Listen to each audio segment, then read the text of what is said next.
Hi friends, welcome back, and it's time for another monthly wrap up. End of February already. Happy leap year. I watched a lot this month. I actually have a goal this month to watch as many movies as there are days in the year, no matter how I do that, and I've definitely kept up with February. But before we jump straight into that, I do want to talk about today's sponsor, which is Surfshark. Surfshark is a VPN that I've been using for years, and one I use to unblock geo-block content. I use this all the time on different sites, especially sites like Tubi that have a completely different range of movies available in different countries compared to where I am. All I do is type in where I want to be, flick the switch, and then I'm browsing a whole new catalog. Surfshark is not only super affordable, you can also use it on unlimited devices. So I can use it on my smart TV, on my phone, on my laptop. It's not one of those things where you can't share it to all your devices. You can have unlimited logins from different devices from your own account. And I have a very special offer for you today. You can use my code SPOOKY, which is also linked down in the description below, and this gives you 3 months extra for free. That's the code word SPOOKY. Make sure to check out the link down below, and remember they also have a 30-day risk-free money-back guarantee, so you can just try it out, and if it's not your thing or you don't feel like you're utilizing it, you can get your money back, no questions asked. You have nothing to lose. Check out Surfshark today, and thank you so much to Surfshark for sponsoring creators like me. Let's get into everything I watched this month. I started with The Village. This was a rewatch I did on my Discord. I had wanted to rewatch it for a while, and a lot of people were iffy about it and wanted to see if they still felt the same way. This is an M. Night film. It has an incredible story, very twisty, as M. Night, he's known for that. It's a period piece about a community that are under threat by these monsters that basically guard where they live. I don't want to say too much, but just look at this cast. It's insane. It's insane. And it is one of my favorites, but I am a huge M. Night fan, and I know some people are a little bit wishy-washy. If you haven't checked out The Village and you do like some of his films, it's worth it. Although it is kind of controversial a little bit. Some people either love it or hate it. I guess not controversial, but lots of fence-sitters with that one. I watched Thirst and Addiction. These were for Does This Offend You, which is a stream I do with Nightmare Maven every single month. We alternate whose channel it's on. Thirst, this is a Korean vampire film that is so much more disturbing than I remembered. It's about a priest that suffers from an infliction, and it's a very layered experience about him and this relationship he has with a girl. I don't want to spoil it, and basically I can't because it's so complicated. It's quite a quirky, funny movie. It's very tongue-in-cheek and strange and has a very strong metaphor. If you are into vampire films or just horror movies in general, you should definitely check this film out. It is a bit wild, but it is very unique the way it's put together, and the story will keep you on your toes for sure. I watched The Addiction, which is another vampire film. This one, very indie art house. This is basically as art house as you can get, like a black and white vampire film that really doesn't say too much, but focuses on one woman's journey with becoming one and her relationship, I guess, with humans through that.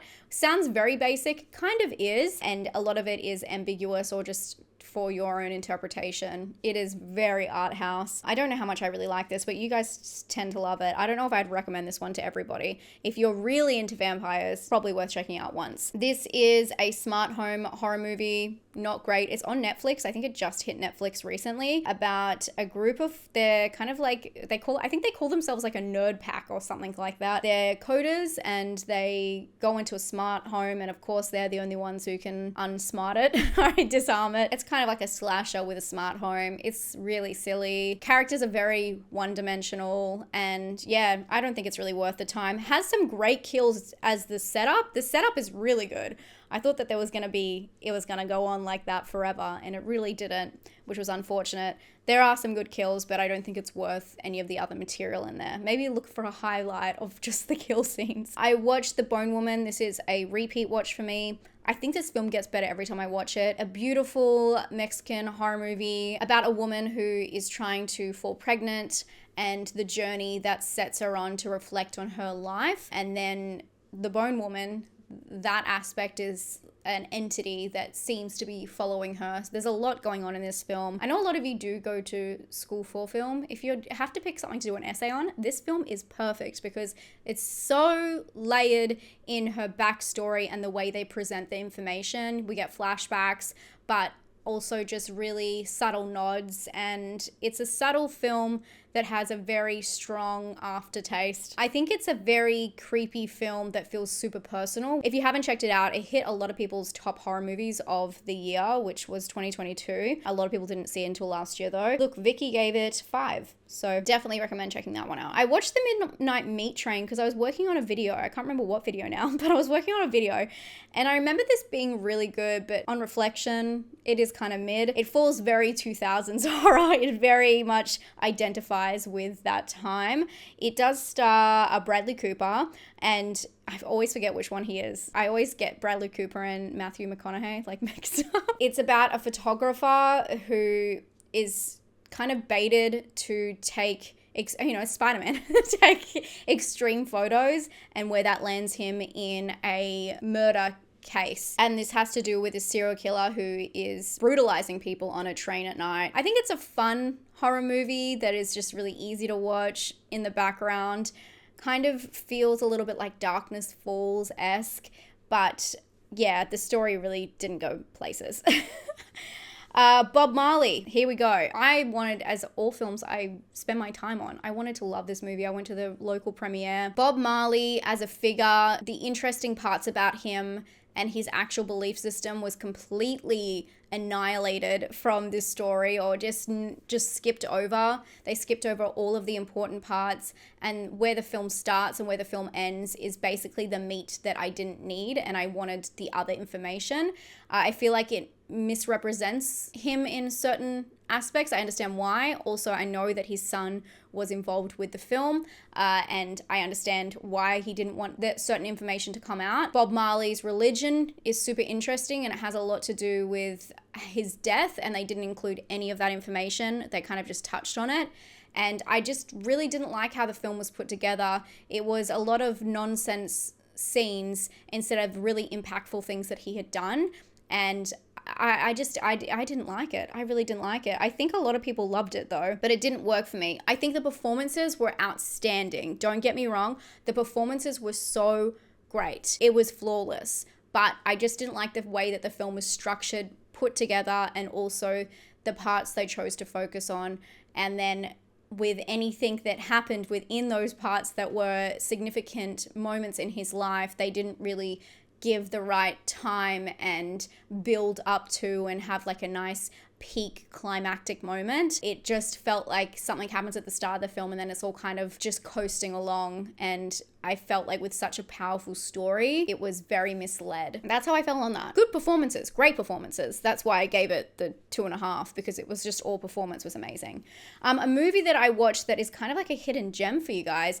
This one's on Shudder in some countries. It is called Next Exit. It is very Mike Flanagan-esque because you know that these two actors usually work with Mike Flanagan. This is a sci-fi drama. It's quite slow. I'm going to warn you now. It's a slow burn, but it is a really interesting concept. I mean, huge trigger warnings on this one, but it's about people who decide to end their lives as part of an experiment to haunt or come back, be in limbo. And it's about why they would like to leave this world and their lives, and two strangers end up together. You know, it's just kind of like this journey, this road trip of discovery. It is literally a road trip. It's a really interesting film. I didn't love it, but it was definitely worth a watch for me if you like sci-fi dramas. It's not something I'll forget. It was very mumblecore in the middle. I don't know how I felt about the ending, but yes, I was very much enjoying this as a story and an idea. So I recommend checking that one out. I'd love to hear what some of you guys think about that. I finally watched Lord of Misrule. This was one I wanted to watch. I think it came out in, maybe it was January or December. This is like a UK folk story about a priest who starts working in a small village, small town, and her daughter goes missing. It's very back and forth. it's going through the motions. It's very obvious what's happening here. I get taking inspiration from similar films, but it just felt like in the end it had nothing individual to say. And yeah, I could just take or leave this one. Great imagery. Look at that. Isn't that beautiful? Great imagery. Love a little bit of a creepy aesthetic there. And the festival itself that they have in this town and all the traditions are really interesting. So I like the visual representation of everything. But other than that, I could probably leave this one. I watched Single White Female. I do this all the time. I don't know why. This film just has an attachment to my soul. I don't know why. There's actually no reason for it, but I watch this film every year. Anyway, you know, straightforward 90s thriller about a girl who becomes obsessed with another girl that she's living with, and that's it. It's very silly, straightforward nonsense, but I love it. I love it. I watched Humanist Vampire Seeking Consenting Person. I did a come with me for this one. If you do want to check it out, I'd love that. I was lucky enough to go see it in the cinema, which was great because it's a very quirky, interesting movie about a vampire. I don't want to give away too much because how it turned out I wasn't expecting. Maybe if you've seen the trailer, you probably know what's happening. It's a French-Canadian film about a vampire, and you get all of her lore up front, which I really liked. Her family, how the vampire system works in this world. And then it's about her having issues, actually having empathy compared to other vampires, and how she works through that. And some very interesting situations she gets into. It was a cute story, very surface level, even though it's about a deeper subject. And when I went there, they had one of the people who worked on the film did a intro chat about it because I went to a media screening, and they were talking about how they wanted to make a film that was about a very deep subject but a surface level look at it. And I think that that's a really interesting concept, taking something that is so deep, you know, again, ending one's life, and putting a spin on it with vampires to kind of highlight a lot of things that people deal with, but in a supernatural metaphor. So I thought it was good. It's a very realistic vampire story as well. So that's a fun aspect of it. Anyway, I would recommend that one. Highly. Really liked that one. I watched Mr. Organ. You guys know David Farrier for Dark Tourist and some of the other, the King Tickle one, Tickled? You know what I'm talking about. He's a really interesting New Zealand documentary maker, and he has this new one that's on Netflix. It's a slice of life. It's very short. It doesn't feel like it gives you all the answers, which I know people won't like, but I think that's kind of the point of it when you see it. It's basically about how he gets entangled with this strange character in his town as a journalist. And if you like, I don't know, more on the ground documentary making where the presenter and the filmmaker, like they're one person and it's not a narrative that is overly produced, this is really great filmmaking. I just love the way he puts together stuff. So highly recommend this one. If you liked his other stuff, definitely check it out. I watched Lover Stalker Killer. I think this is on Netflix. It's a twisted story, a horrendous story, deeply tragic story about a man who gets involved with online dating. I would recommend. I think that this one was fine for what it was. I guess it's better that they just do it in a 1 hour documentary instead of a 6-part. So I have to give it to it for that, because I know a lot of them drag it on, and this had a lot of different facets that they could have done that. So I applaud it for that. And if you're a true crime fan, you probably should watch it, but I don't know, I gave it a 3. I don't know why. I don't know how to rate someone's horrific true story. I watched Double Blind, which I did a review on. This is a sci-fi horror film about an experiment that takes place, and one of the side effects of this experiment on willing participants is that it keeps them awake. And it's a spiral out of control and paranoia from there. I thought it was a fun time. It's a beautiful movie, the way it's shot, very minimal set design because it's within a clinic, and yeah, it's pretty straightforward, fun little paranoia movie with a lot of gore, which I was really surprised about the amount of gore in this one.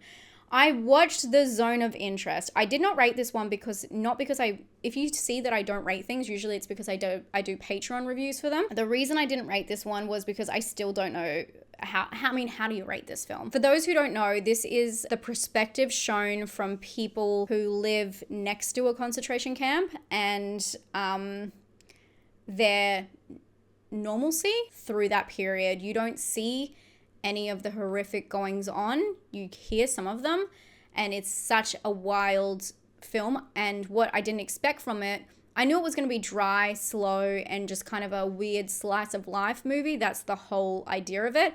But what I didn't expect was it to be experimental. There's a lot of experimental intercut scenes. Yeah, it's a very strange way that they've put it together. It's a lot to sit through. It's very horrifying. There was one scene that my jaw just was on the floor. It's a disgusting feeling. The film is important though, because the concept of the film, and this is what the director has said as well, is that this isn't about what happened then, it's about what's happening now. And I think that that's always important. I know a lot of people were against watching this film because it is so hard to watch. Obviously, you guys know I seek out disturbing films, and that's something that I like to explore.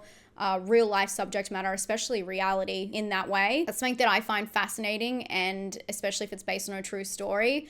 I find it really effective. So obviously I was going to see this, and of course this is a story that we need to watch. So history, we don't forget history. Yes, so that was a film. It was a film I saw, and I do think that a lot of people should see if they can. I watched The Passenger. This is the reason this isn't rated, is because I did a Patreon review. I was kind of disappointed by this one. A lot of people had told me to watch it. I felt like it was very straightforward. We've seen this kind of story before, and it didn't really work for me, any of the messaging. So the movie is about two co-workers. One of them snaps and takes the other one basically away from work to fulfill this kind of last day journey before he's caught. Obviously when he snaps at work, not obviously, but when he snaps at work, he goes quote unquote postal, if you know what I mean. I'm not sure how I felt about the journey. Again, performances were great. I didn't really love the look of the film either. The cinematography, it just felt like unfinished. And although that could be the idea of it because it's set in a small town and it's about kind of like the small town idea that you're never going to get out of here and this is who you're always doomed to be. Obviously, I don't believe in this stuff, but you know, that kind of trope. I just felt like we've seen this in so many different ways, and I just didn't feel like the message was very helpful, or it kind of conflicts with itself without saying too much. I was kind of disappointed by this one because I know a lot of people really loved it. I watched Baghead, which I did a review on. This was a surprise to me. There was a lot of things I liked about this film and a lot of things I didn't like about this film, but go check out my Come With Me if you'd like to see that. It's a UK film about a woman who has inherited a pub, and in the pub lurks something that will change her life forever. Ambiguous little blurb there for you. I really liked the lead in this film, and I really liked what they did with the entity, which is all you can hope for, but maybe a little bit more would be nice. That one's out in cinemas in Australia, and I believe it's been in cinemas in the UK, had a limited run, and it's coming back, which is very strange. Not too sure what's happening with America release. Hopefully that happens soon. I saw Club Zero. I hate this film. This film was like a disturbing after-school special made by Wes Anderson. That actually sounds kind of cool. It's not that at all. The film is about a teacher at an elite school who finds a group of students to bring them in and teach them about eating in a certain way, starving yourself. There's a huge trigger warning before the film, and it just was like an after-school special, but crawling. The film was so slow and so basic, it felt like such a dumb idea that wasn't even worthy of being a short film or a movie. It was like just an idea and they had no idea what to do with it. And then it has this strange kooky aesthetic of being this minimalist pop of color, ultra modern. I can't even explain. It's very weird. And it was such a slow film, I nearly walked out. There is one scene that is super disturbing in it. Don't get me wrong, I don't even know how they put that on the screen. But the rest of it is so dry. And did I mention it's meant to be a comedy? I felt like it was dumbing down a very complex issue and showing it in a very straightforward manner that I don't know who that's meant to be even. The messaging is meant to be to. Is it meant to be to kids? Obviously not. their parents. I don't know what parent who wouldn't understand this basic idea would watch this film. It just didn't make any sense to me what the intention of this film was, and I really disliked it. I did a Patreon come with me review for it and talked about it more like personally as well. Poor Mia, she chooses some odd films, and I don't think this one paid off at all. I really disliked this film. The only film in the last while that I've wanted to walk out of, and I saw Avatar, you know. After this, I watched Villains. This was a pick for my patrons. We watch movies together sometimes, and this was one of someone's favorite, Maddie's favorite, and she wanted to rewatch it with a group. A lot of people loved it. This was my second time seeing it. I completely forgot everything that happens. Basically, it follows two people on the run, and they meet their match, but I think that's a better way of saying it. It is meant to be a comedic, kind of slick, silly film that shows, you know, really dark elements, so it's got that kind of comedy in it. It's a fun ride. It's definitely twisted, so that is appealing, and it's, I guess, fast as well, which is a contrast to the last film I watched before this. But I didn't love it, but I still think a lot of you guys might enjoy it, so check it out. It's a fun horror, you know, one that doesn't take itself seriously at all. After this, I watched Single White Female 2. The Psycho. I've never seen this before, and I thought, you know what? I watch Single White Female maybe like once or twice a year, and I've never seen this. So I watched this, and this isn't even a movie. It starts like almost halfway through a movie with this really convoluted storyline to set the scene that makes no sense and didn't have to be in it at all. As for being number 2, it kind of is just the same story again, but like the cheap version. Like, we have Single White Female at home. Why are we doing this? And the acting is bad. The storyline doesn't make any sense.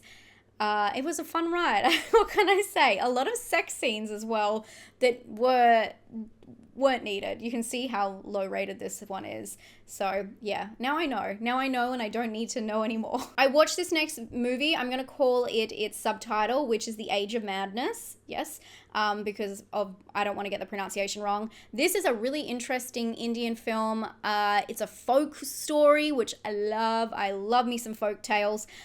Very cool entities, very slow, like it's a very long film. It had an interval in it.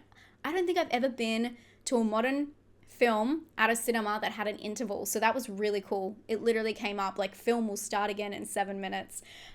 It was an experience. I did a come with me again for my patrons. I'm not trying to plug it, I'm just letting you guys know that's where the full video is of the whole experience, because it was really interesting. This is about a man who is escaping, and he tries to get from one area to the next and comes across this castle. He's a folk singer. Here he is kind of like sucked into the gravity of what is going on in this castle. I don't want to say too much, but what is going on and who is controlling, and he becomes kind of prey to this whole new agenda. And there's an entity in this that is so freaking cool. The entity scenes in this film are so well done. Take note, everyone take note, because I really appreciated that. It's a slow moving movie, but I feel like all folk tales, you have to kind of go through a journey, because they always have like a poetic ending. It makes sense. It did feel a little bit wishy-washy, and then the end was like a very very intense out of nowhere. So it's like very slow. Yes, we're going through the motions, and then very intense for a very long time. And I did go see a late night session, so it was a very interesting paced film, but I enjoyed it. I'm glad I went and saw it. So just for the look alone and seeing different pacing, I have another goal this year to watch a lot more foreign horror. I felt like I really slacked last year. So this is one to keep an eye out. If you come across it, it might be for you again. It's a slow movie, but if you like folk stories, it could be worth your time. And the entity, I'm telling you, you will not be disappointed. The way it looks, every time you see, oh my gosh, it's great. After this, I watched Butterfly Kisses. This is a disturbing horror movie that I've been meaning to watch for a long time. It's a very interesting one. Basically, it's a meta horror movie about a found footage film that someone finds, but then they make a movie about the person who finds it, and it turns into this crazy meta story. It's a very interesting concept. It's about this man that kind of appears, and I'll let you figure out what butterfly kisses mean in terms of that. but it's a very like don't blink kind of situation. When you blink, this entity comes closer to you. I really like the way it's constructed because it answers a lot of questions that we have about found footage horror movies, or I guess issues about the plot holes in that. Who's this person finding it? Why are they filming? Because they're deconstructing what happened to try and find out if it's real or not. So I really like the idea and the concept. I think it's very clever, very, very clever. The rest of it isn't constructed the best way and it doesn't really keep the tension, but the way it's set up, and there is something there that is super interesting. And if you're a found footage fan and you haven't checked this one out, you can't miss out on this one. The concept and the way that it analyzes found footage is something that should be witnessed. I watched Storm Warning. This is an Australian film? Yes, it was Australian. It had the worst CGI. It wasn't CGI. It had the worst kangaroo ever, like Joey, which is a baby kangaroo. It was like a puppet.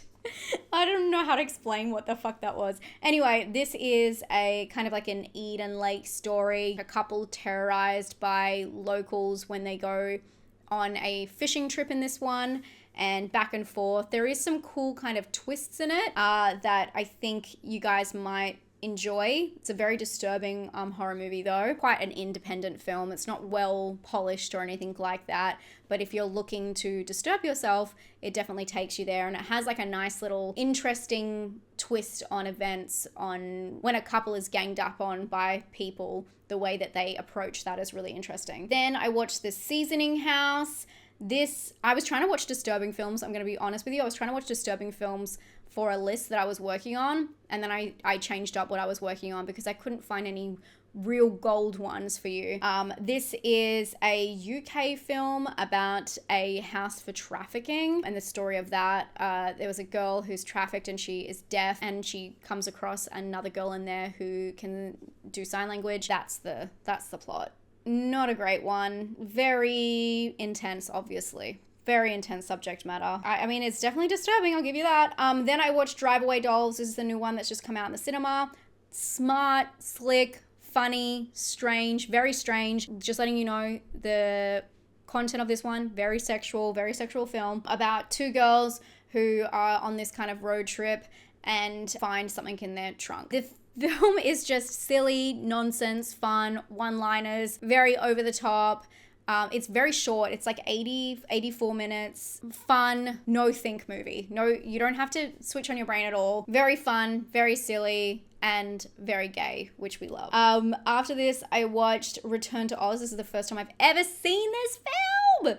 I never have seen Return to Oz before, and I watched it on my Discord, and my God, how is this a Disney movie? When people say that this is a horror movie, I thought they were joking. This is full-on horror. Just the concept alone is crazy. So Dorothy, this is based on the books, I believe, not really the movie. It's not meant to be like a sequel to the movie. It's more so, you know, the following up on the books. So we follow Dorothy as she is taken into treatment because she won't stop talking about the freaking yellow brick road and the lion. And then from there, she gets into trouble and is transported to this other realm.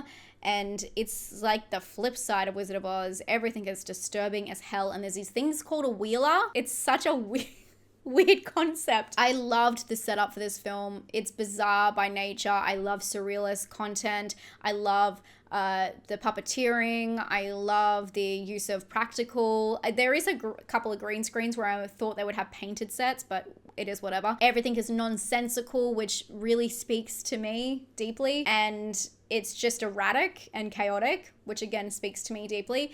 But then it kind of evens itself out halfway through, and I'm not really sure it knew how to end itself. It knew how to get into the wacky zone, but it didn't really know how to then connect that back around to have a cohesive story.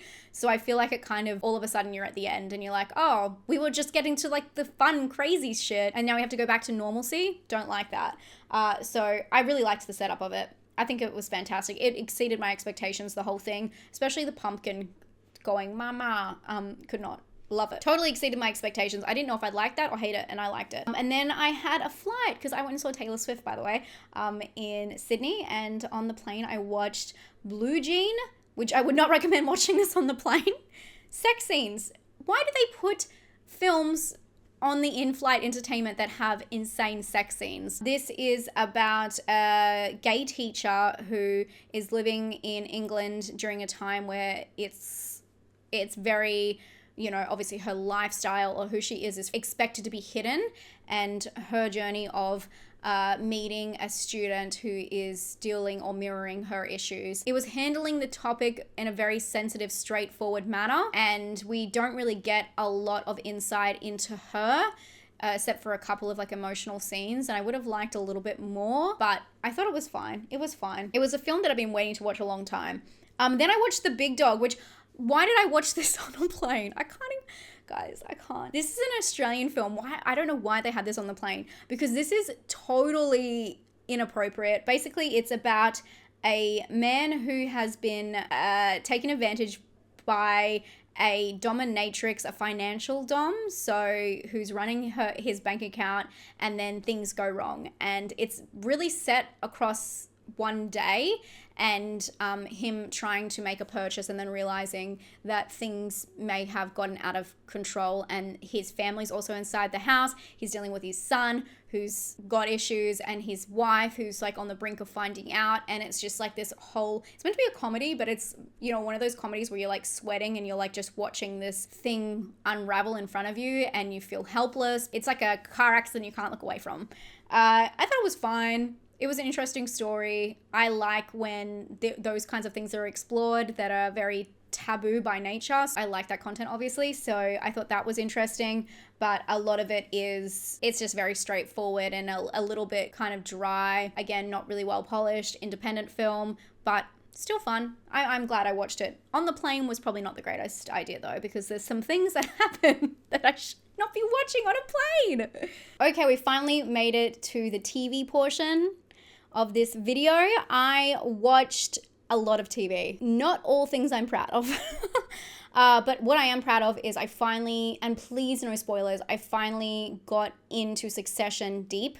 Dean and I, my husband and I, we tried to watch it last year and we just kept getting interrupted. And because these are long episodes, I really wanted to give it the time it deserves. So we stopped and we came back to it at maybe the very end of January, start of February. And I think we're on season 3. It's a show that's inspired by the Murdoch family, and it's about a family of extremely wealthy, privileged people and their relationship with each other and business, basically. It mirrors the Murdoch family and their monopoly on media. I guess that's the right way to put it. I don't know. Performances are crazy. It's one of those shows that really benefit off you understanding the characters before getting into the meat of it and the dynamics, and the payoff is the dynamics and building those relationships. Succession, if you wanted to watch, I know everyone's probably seen it at this point, but really stick in there because it's worth it. Dean and I have never been so tense while we watch it. I'm like, I can't believe that's happening. I can't believe he's doing that. We're screaming.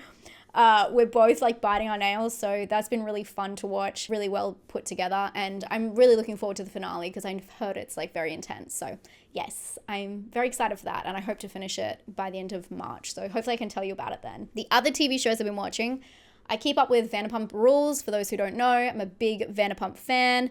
So I've been watching that weekly. New season isn't as hot as the old one, obviously. I don't know how they could ever follow that up, but it's really interesting to see where it's going now. It's finally kind of developing. Now it's in episode 4. I do feel like the show has dramatically changed since it's, I guess, the run and everything that happened with Scandival. I feel like there is a very different feel to it. They know that there's going to be more eyes on it, so they're producing it a whole different way. I love early reality shows because it shows them before they were famous and before they knew how they were going to come off on TV, and it's a very interesting experiment into personalities. And I feel like this one, it's really constructed, and I'm not sure how I feel about that, but we'll see what happens. It's been interesting to see how it plays out. I'm a big reality TV fan, and that is why I started watching Traitors. I saw a lot of people talk about Traitors.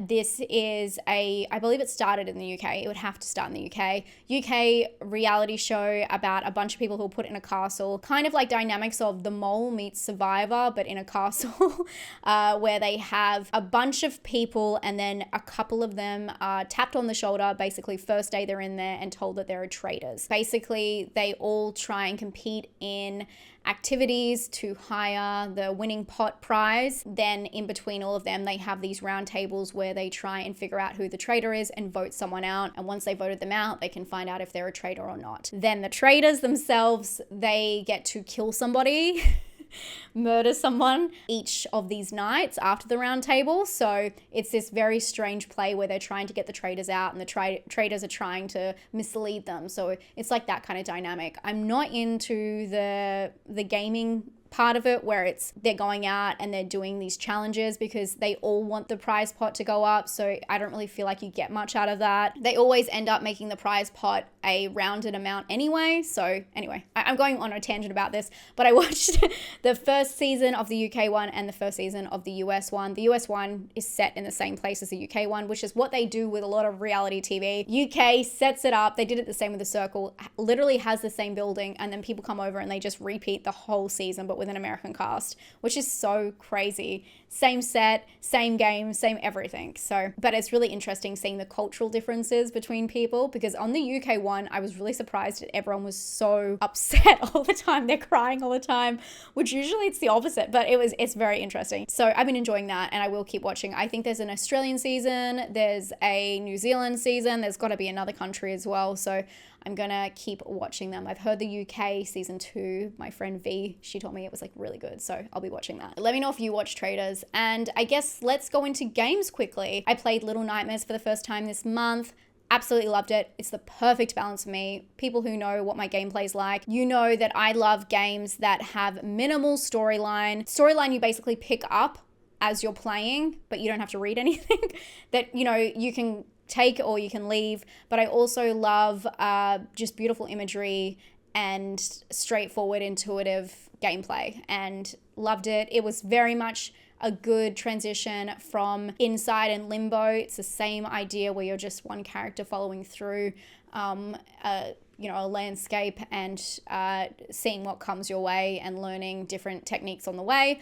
Loved it, but the graphics alone are just fantastic. If you don't know, I live stream on Twitch.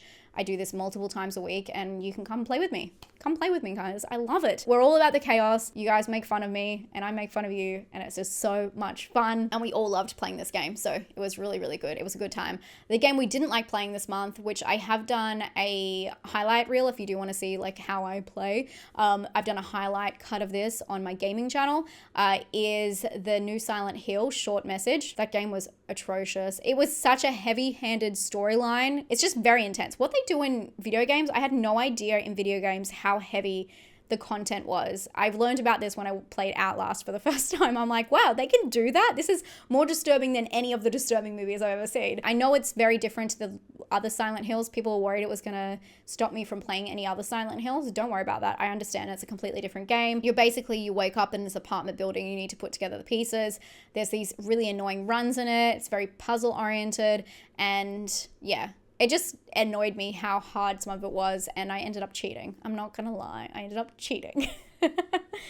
Anyway, I wouldn't recommend that one, but it's a free game, so I can't really complain, can I? Anyway, that's everything from this month. Thank you so much for being here, and I really, really appreciate all of you. I just want to say that. I really appreciate all of your support, continued support, for letting me do this and letting me have the best freaking job in the world. I feel so lucky, and I just wanted to let you know that. I hope you're all having a good day. If you haven't checked it out, I have done a video on the top 10 most disturbing twists of all time. It is spoiler free, but I have some spoilers at the end if you do want explanations to the twists, because you're not going to watch the films, because some of them are extremely disturbing. Check that out here, and I'll talk to you all very soon. Stay safe and stay spooky. Bye, friends.